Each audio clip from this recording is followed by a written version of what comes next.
底什么才是天才的抓捕方法。明知他就是警局里的内鬼，可警方不仅没抓他，甚至主动让他当上了侦讯组副组长。曾经对他有过怀疑的同事，也因为组织对他的认可打消了怀疑。而上级看似无能愚昧的举动，却是在精心编织一张巨网。因为真正的猎手从不追赶猎物，而是为他铺设一条通往地狱的道路。当宗向方从一个被边缘化的怀疑对象，变成了警局里人人追捧的红人时，他开始变得张扬，以为自己彻底洗脱了嫌疑，重新得到了信任。而警方要等的就是他这份登峰造极的自信。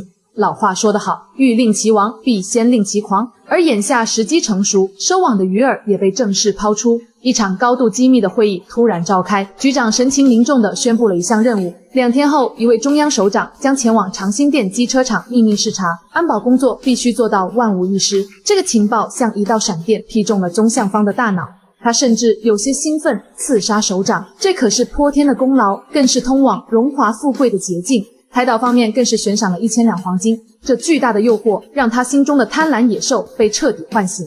这就是心理学上经典的捧杀战术。当一个人被置于过高的位置，被荣誉和赞美冲昏头脑时，他的警惕性会降到最低，判断力也会随之钝化。警方正是利用了宗向方渴望建功立业的虚荣心，为他打造了一个他无法拒绝的功劳簿。所以那些突如其来的好到不像话的机遇，往往比明面上的危机更需要警惕。可此时的宗向方早已被天大的功劳迷昏了头脑，屁颠的就将这个天价情报汇报给了上线。而郑朝山作为北平特务网的顶层，嗅觉远比宗向方敏锐。他一边召集杀手待命，一边在脑中飞速盘算，这块送到嘴边的肥肉会不会藏着鱼钩。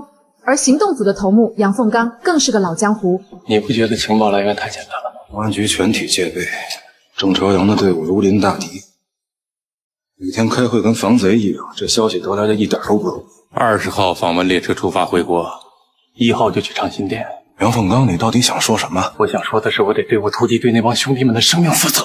杨凤刚的谨慎完全在郑朝山的意料之中。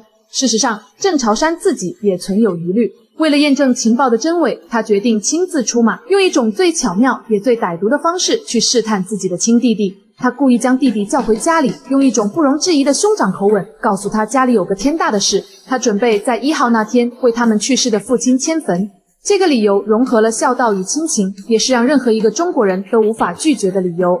他要看看在家事与公事之间，郑朝阳会如何选择。我查过黄历了，1号是阴历16，一动土，是个吉日。1号啊，是1号？1号我还真不行。怎么了？我有任务，得奔趟南边。你的任务要是没那么重要，我建议你能不能跟领导请个假？还真是特别重要，没法请假。修坟的事，它也不是一般的事，你要不试试？没法试。那就说1号来不了。来不了。好，那我就再等等。等到郑朝阳离开后，郑朝山的嘴角勾起一抹冷笑。弟弟斩钉截铁的回答像一颗定心丸，彻底打消了他心中最后的一丝疑虑。情报被他用这种方式残忍地证实了，这场兄弟间的对话是全剧张力最强的片段之一。郑朝山利用了最神圣的亲情作为试探工具，将人性的复杂与黑暗展现得淋漓尽致。他精确地计算了弟弟的责任感和职业操守，并反过来利用这一点来验证自己情报的准确性。这给我们一个深刻的启示，在高端的博弈中，对手往往会利用你的优点来攻击你，你的正直和责任心都有可能成为对方棋盘上的一颗棋子。这也正是谍战剧的魅力所在，它让我们看到，在信仰的冲突面前，血浓于水的亲情有时也会变得脆弱不堪。郑朝山很快将消息告诉了杨凤刚，而杨凤刚为了做到万无一失，甚至还亲自派人去长兴店机车厂外围侦查，而他侦查到的结果更是让他深信不疑。工厂外围守卫森严，气氛紧张，一切都像是有大人物即将到来的样子。可他却不知道，与此同时，公安局内部收网行动也已悄然开始。局里突然宣布进入战时纪律。我现在宣布，局里今晚有重大的行动，从现在开始，所有人留守在局里，不许回家，不许接打电话。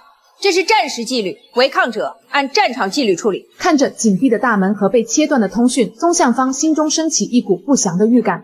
而此时的长兴店杨凤刚的队伍已经顺利抵达了中心会场外，他们轻松地放倒了几个哨兵，可过于顺利的过程反而让杨凤刚这条老狐狸的警觉性再次上线。他命令队伍停在会场外，像一头嗅到危险的狼，迟迟不敢发起最后的致命一击。高处的指挥部里，郑朝阳透过望远镜精准地捕捉到了这份犹豫。他知道这出精心编排的大戏还差最后一味猛药。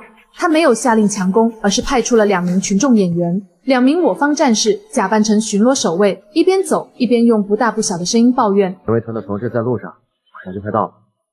这个联谊会还是早点结束吧。说真的，这么大个首长就带这么点人，我的心里一直担心，再半个小时就结束了，得坚持一下。这几句看似不经意的对话，像最后一根稻草，彻底压垮了杨凤刚的心理防线。亲眼所见，亲耳所闻，再加上队友的催促，他终于不再犹豫，下达了总攻命令。特务们如猛虎下山般冲进大厅，然而迎接他们的却是一个空空如也的会场。就在他意识到上当时，早已埋伏的战士从四周出现。在双方激战过后，除了杨凤刚侥幸逃脱，这支国民党在北平最精锐的力量被我方一网打尽。而当行动组覆灭的消息传回警局，当同事们为胜利欢呼时，那一声声喝彩对宗向方来说却成了最刺耳的葬礼哀乐。他明白了，自己从头到尾都只是一枚被利用的棋子。他想逃，却在家门口撞上了前来清理门户的郑朝山。在生命的尽头，他卑微的求饶，祈求对方能放他一条生路。郑朝山看着他，眼神冰冷的像手术刀，就像是在告诉他，你明明就站在我面前，我怎么能当你没存在过？随后郑朝山看了眼远处的一棵歪脖子树，上面一张死亡判决书早已为他备好。最终最怕死的宗向方在绝望中自己走向了那根绳子，兔死狗烹，鸟尽弓藏。宗向方的结局是所有工具人的必然宿命。在郑朝山这类极致的利己主义者眼中，棋子的价值只在于使用过程，一旦失去作用，甚至可能成为隐患时，就会被毫不犹豫地抛弃。清除宗向方不是为了组织，而是为了郑朝山自己的安全。这一幕将特务组织内部冷酷的丛林法则揭示得淋漓尽致。而光荣时代的这段长辛店诱捕计划，是国产谍战剧中一次精彩绝伦的智力炫技。他告诉我们，最高级的谋略不是让敌人犯错，而是让敌人确信他所做的每一个选择都是正确的。整个计划从心理的诱导到环境的伪装，再到信息的投喂，堪称一场完美的认知作战。而所谓的光荣时代并非一蹴而就，它的背后是无数像郑朝阳一样的无名英雄，用他们的智慧、热血甚至生命，在无数场看不见硝烟的战争中，为我们扫清了前进道路上的障碍。他们面对的不仅是穷凶极恶的敌人，有时甚至是血脉相连的亲人。这种信仰与情感的撕裂，正是那个特殊年代最真实的写照。它让我们更加深刻地理解今日的和平与安宁究竟有多么来之不易。